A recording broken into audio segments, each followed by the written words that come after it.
ये एक अनोखी निर्माण विधि है जिसे आपने पहले कभी नहीं देखा होगा। बस लकड़ी को हवा में उछालें, फिर हल्के से फाइल को सरकाएं और पल भर में 2 सुंदर दरवाजे के खंभे तैयार हो जाते हैं। ब्लूटो को लगा कि वह ओलिवर का दिल जीत लेगा, लेकिन पास में खड़ा पोपाय भी पीछे नहीं रहा। उसने लकड़ी का टुकड़ा उठाया और एक ही आरी से उसे 2 सीढ़ियों में बदल दिया। फिर हल्के से पैर रखते ही उड़ती हुई लकड़ी नीचे गिरते ही अपने आप सीढ़ियों में बदल गई। यह देखकर गुस्से में ब्लूटो तुरंत पोपाय के सामने आ गया।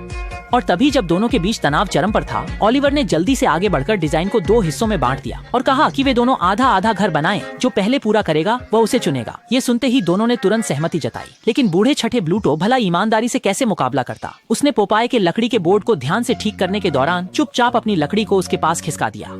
इस तरह लगभग बिना किसी मेहनत के केवल 2.5 मिनट में उसने पहले ही 2 मंजिला ढांचा खड़ा कर लिया। देखते ही देखते ब्लूटो आगे निकल गया। पोपाय ने तुरंत निर्माण की गति बढ़ा दी, लेकिन अनुभवी ब्लूटो अपने प्रतिद्वंद्वी को आगे बढ़ने कैसे दे सकता था। जैसे ही पोपाय लकड़ी की सीढ़ी पर चढ़ा, उसने तुरंत उसे खिड़की की ओर धकेल दिया और बिना किसी तैयारी के पोपाय सीधे नीचे गिर गया। हालांकि पोपाय ने इस पर ज्यादा ध्यान नहीं दिया और काम की तैयारी जारी रखी।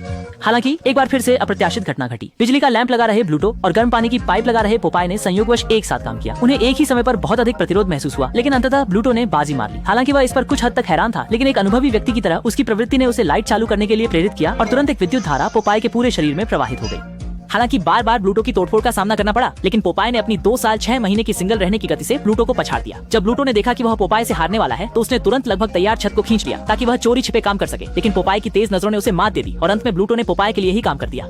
फिर पोपाय ने खिड़की खोली और ब्रूटो की मदद के लिए धन्यवाद करना चाहा, लेकिन गुस्से में भरे ब्रूटो ने उसे सीधे नीचे फेंक दिया। जैसे ही ब्रूटो ने छत को तोड़ने के लिए हथौड़ा चलाया, पोपाय ने तुरंत एक कैन पालक निकाला, उसे जल्दी से मुंह में डाला, कुछ बार चबाया और फिर पाइप में जोर से फूंका, जिससे तुरंत एक शक्तिशाली आग की लपटें उठी। इसके बाद उसने लोहे की बाल्टी को लाल कर दिया, फिर इस ताकत का उपयोग करके खुद को छुड़ाया और ऊपर की ओर उछल गया। अचानक से ब्रूटो को कूदने वाली छड़ी की तरह बना दिया गया।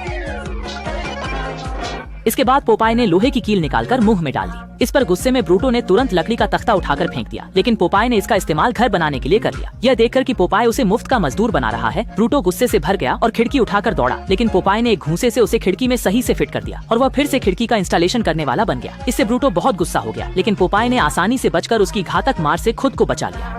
इसके बाद गुस्से में उसने तुरंत लाल ईंट उठाई और फेंक दी, लेकिन उसे नहीं पता था कि पोपाय इसी पल का इंतजार कर रहा था। उसने फेंकी गई लाल ईंट का उपयोग करके तुरंत एक चिमनी बना ली। अंत में सबसे पहले काम पूरा करने वाले पोपाय ने तुरंत ओलिवर को अंदर आने और देखने के लिए आमंत्रित किया। ओलिवर ने यह देखकर तुरंत संतोष व्यक्त किया और कहा कि वह अपना जीवन समर्पित करना चाहती है।